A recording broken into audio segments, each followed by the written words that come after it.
Hello there, guys. Today we're going to be reviewing God of War 2018. Only fire when I tell you to fire. I'm sorry. Do not be sorry. Be better. Let's get to the review.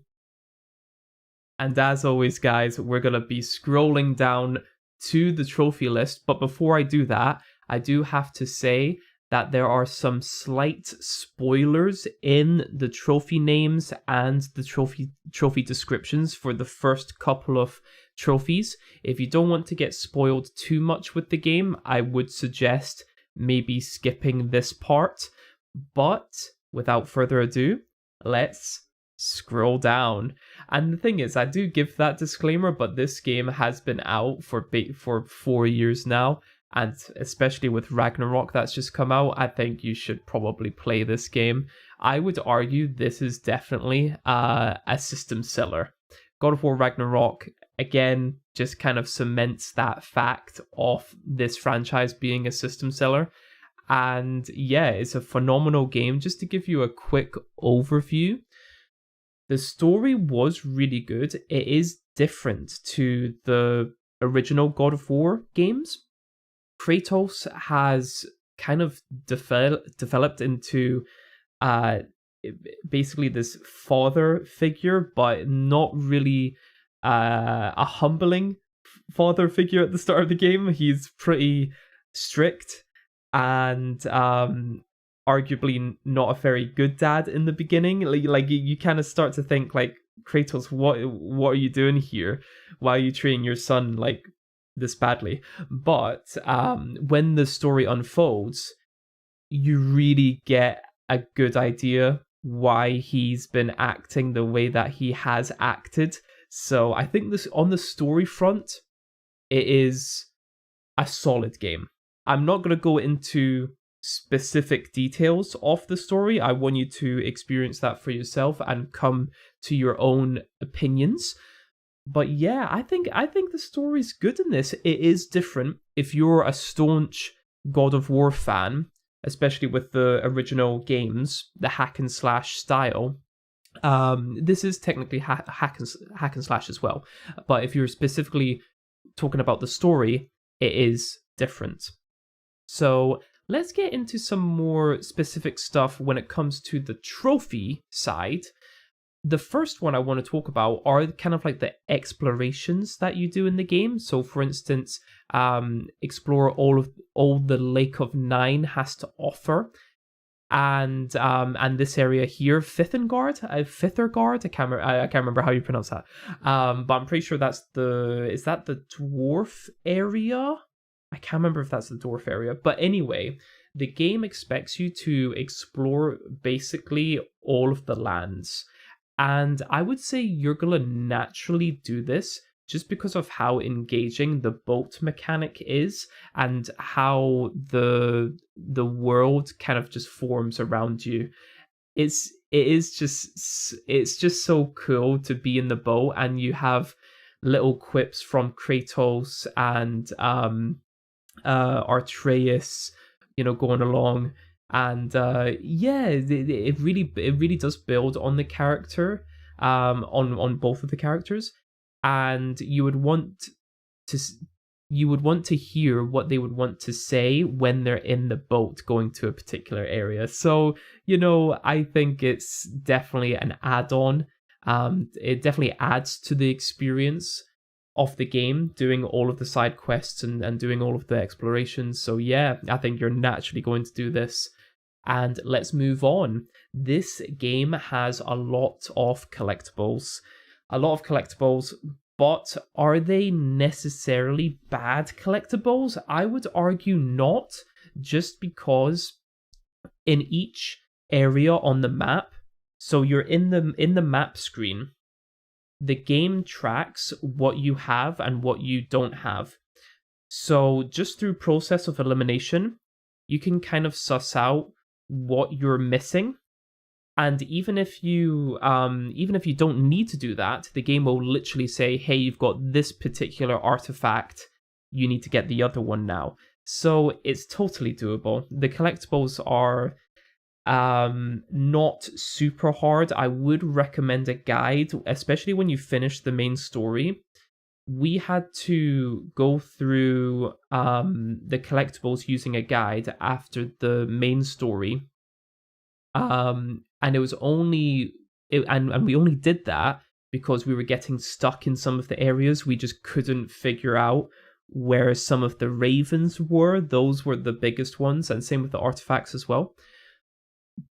But to be honest, we got a really good handful of them by the end of the game, and it doesn't take us that long to get all of the collectibles. It only took us a couple of hours. If you decided to ignore the ravens and to ignore basically all of the collectibles, then this will be a grind. So I would recommend, if you see something, pick it up. If you see like a hidden chest somewhere but you don't know how to get to it, figure out how to get to it. Basically do it along the way. Don't leave until last, because that might kind of stifle your momentum in getting the platinum, because you're just thinking, oh my god, it's going to be such a grind doing the collectibles. So do it along the way and you'll be fine. Another one that I want to talk about is your upgrades. So your upgrades to your health and to your rage. These are technically collectible as well. So if you find specific chests, try and figure out how to open them. It will definitely be worth your while. And there is going to be a trophy where you will want to be fully upgraded. And we'll touch on that one later on. We've got a bunch of miscellaneous ones that you're going to do naturally. So I did skip these. So for instance, like upgrade a piece of armor, obtain a runic attack gem. But here with craft an outfit for Atreus, some of the outfits aren't as useful as others. The yellow one, I can't remember what it's called, but it basically improves Atreus's attacks in the air and when the enemy is in the air. I think that one is probably the most useful one. We tried to go for the healing one, but the frequency of when he gives you health was just not worth it.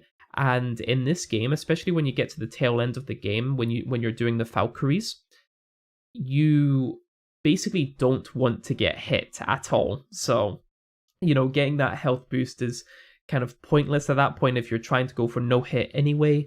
So I'd recommend the Atreus bow version for the outfit. Slot an enchantment into your armor. Again, it's just a given, really. You can see it's 87%. Kill 1,000 enemies. You don't have to grind for this. If you're going through the story and you're going through the side missions and like the quests and all of that, the favors, you'll naturally do this. 56% of people have this. Free all of the dragons. This is technically a side quest that you can do. And I can't remember how many dragons there are. Are there three or four? So yeah, like they were fine. I wish there were. I wish that freeing the dragons meant a little bit more, and the actual areas where you free them, I wish they were a little bit more engaging, because you would think that would be really epic freeing dragons, but it kind of turned into a bit of a chore after, maybe like the second one, and it's like, oh, like this is it. I liked dodging the dragon's attacks. I think that could have been fleshed out a little bit more. Let's see what Ragnarok has to say about that. But regardless, yeah, that's just like a little like favor kind of side quest thing that you need to do. And again, with like oil and water, you need to do the dwarf favors. And I would probably say the dwarf favors are some of the best favors in the game. Like some of the best side quests, some really cool areas that you get to where you get to discover. Yeah, like it's really fun, really fun favors.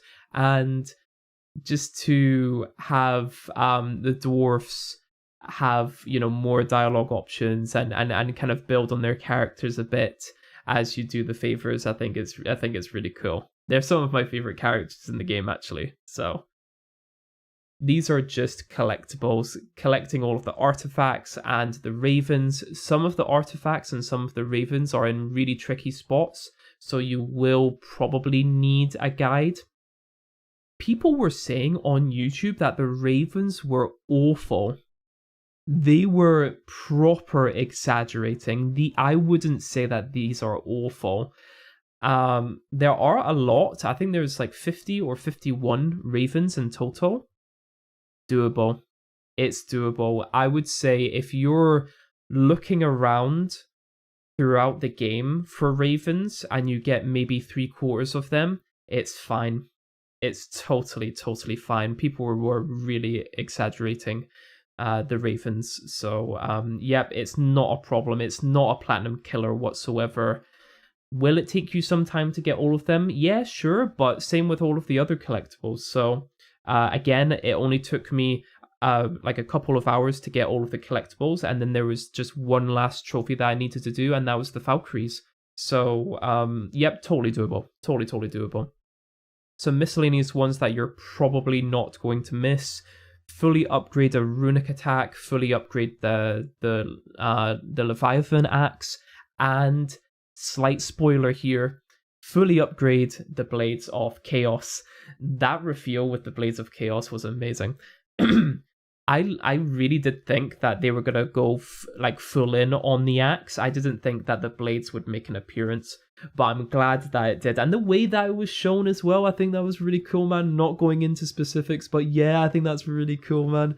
But yeah, naturally you're gonna do the fully upgraded runic attack, the fully upgrading the Leviathan axe and the Blades of Chaos.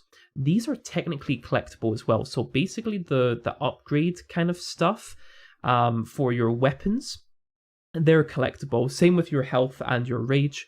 All of that's collectible. You need to be collecting certain materials, and you can only get them in certain ways, but it's doable. If you're doing the side missions, it's doable. Obtain the Traveler armor set and obtain the Ancient armor set. I'm pretty sure these are actually quest-based as well. I know obtaining them means that you have to buy them from the shop, but I think you unlock them from the shop after doing certain things in the game. And I think it's either story related or side quest related, favor related. So yeah. Assist all of the wayward spirits. Again, another side quest thing that you need to do. That didn't take me long at all. I was doing them when I was discovering the spirits, so it was fine. Use treasure maps to find all of the dig spots. Thankfully for this one, we had all of the treasure maps at the end of the game, and we had already done half of the dig spots. So that basically means we just had to look at the guide on YouTube, just see where the dig spots were, and just dig them up. That didn't take long at all. And obviously I did that when I was doing all of the collectibles, which again, only took me a couple of hours. So yeah. We managed to miss one of the, is it Jotner?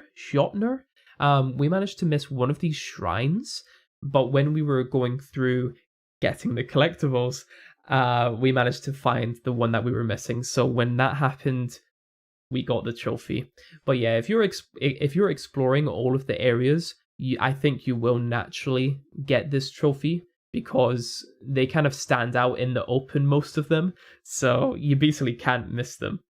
They're huge. They take up like a whole wall basically. So yeah, that's totally doable.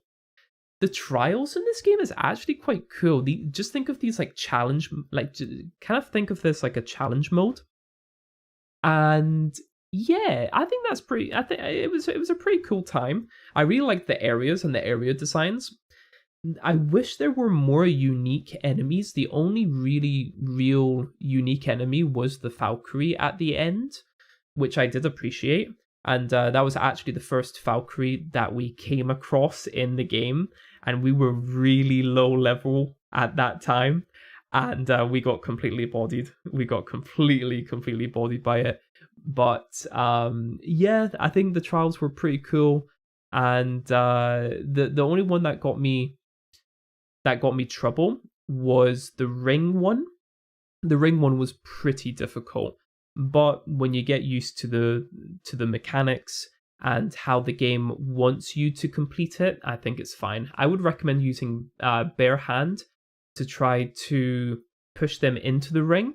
Make sure that they're low health, and then if they've got high stun, it depends on the variety of the enemy as well. Some enemies might not get executed in the ring, but if you know that an enemy can be executed in the ring, then do it. But either way, what I would recommend would be to get the enemy to low health and then push them into the last hit. So that's how I would do that specific trial. But yeah, retrieve all treasure from the workshop's center chamber. Now let me just remind myself about this one. It's in that particular area with the poisonous mist. Yes, I'm fairly certain it's Niflheim. So in this area, you basically need to survive this area by this sounds really dumb, but you need to survive without dying from the mist. And what I mean by that is the time will clock down, and when it reaches 0, you will die.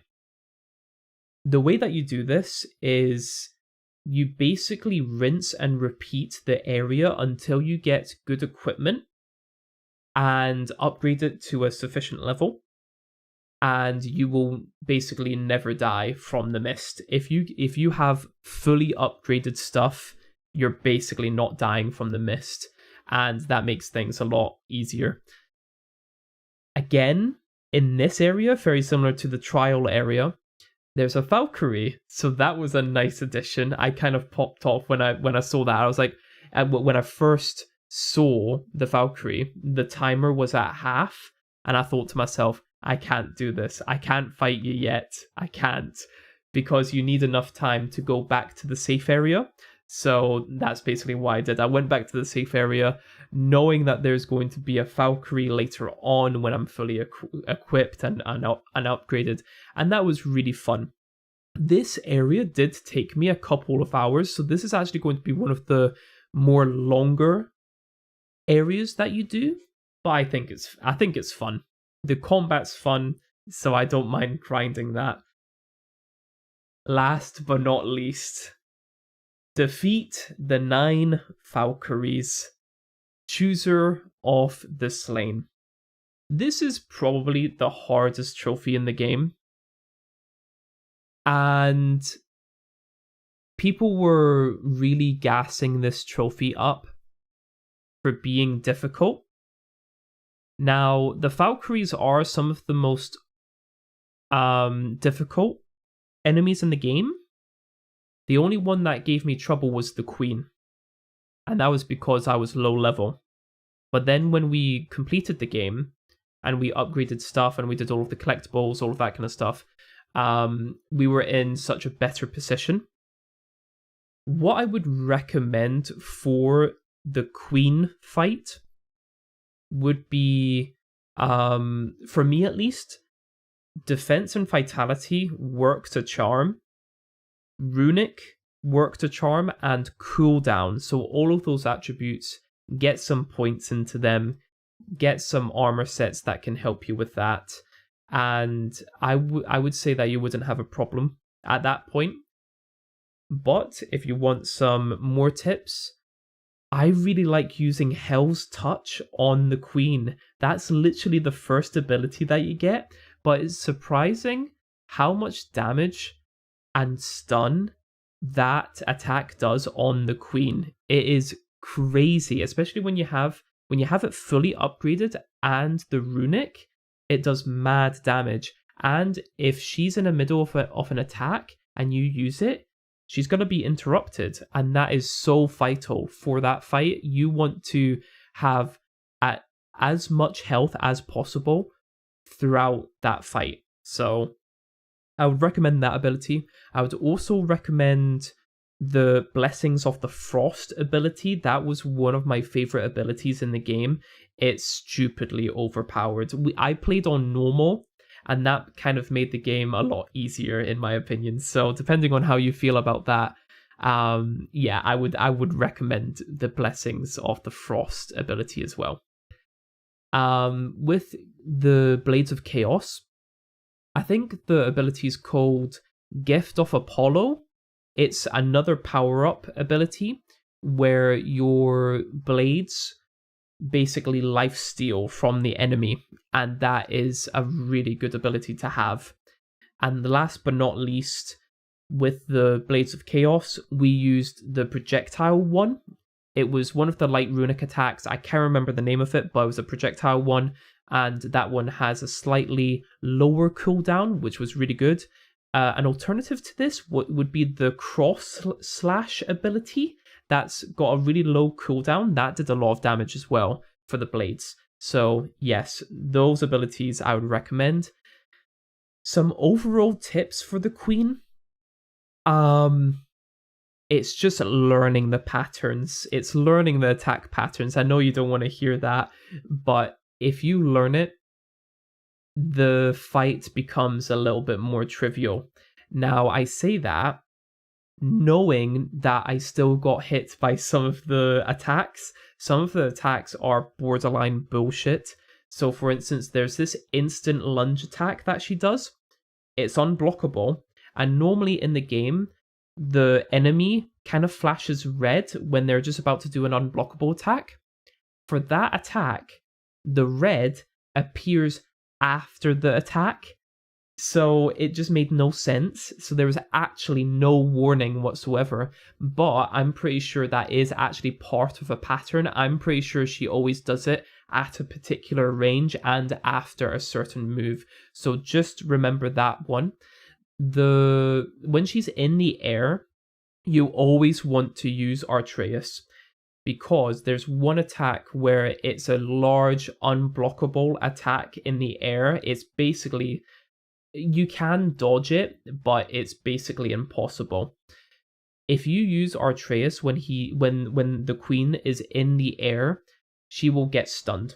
So if you use your Artreus ability or the arrows, she will just fall down to the floor and you can basically just wail on her. So yes, talking about Artreus, I would recommend the Wolf ability or the Crow ability. The only problem with the Crow ability is that it has a lot of cooldown. If you want to be a little bit more strategic, you could go for the Elk. I tried using the Elk multiple times throughout the game, thinking that it would be good in certain situations, but it is a little bit awkward. But if you find that that ability is actually really useful, then I would say do the Elk as well. So, in summary, the game is fantastic. I think it is a must-play. I can't believe it took me so long to actually play this game. You can see that the Platinum Achiever percentage is 28.35%. So this one is more of a doable game. It didn't take us long at all, really. Maybe it took us like a couple of weeks, realistically, to do on and off. So, yep, would I recommend this game? It is a strong recommendation. Must play. Go buy it. Go play it. It's on I'm pretty sure it's on one of the PS Plus subscriptions as well. So there's absolutely no reason to not play this game, especially with Ragnarok coming out. I am itching to play it, but I will be saving that until I get my PS5. So yes, guys, I hope you guys enjoyed this little review of God of War 2018, and I will see you in the next one. Bye bye. Bye bye.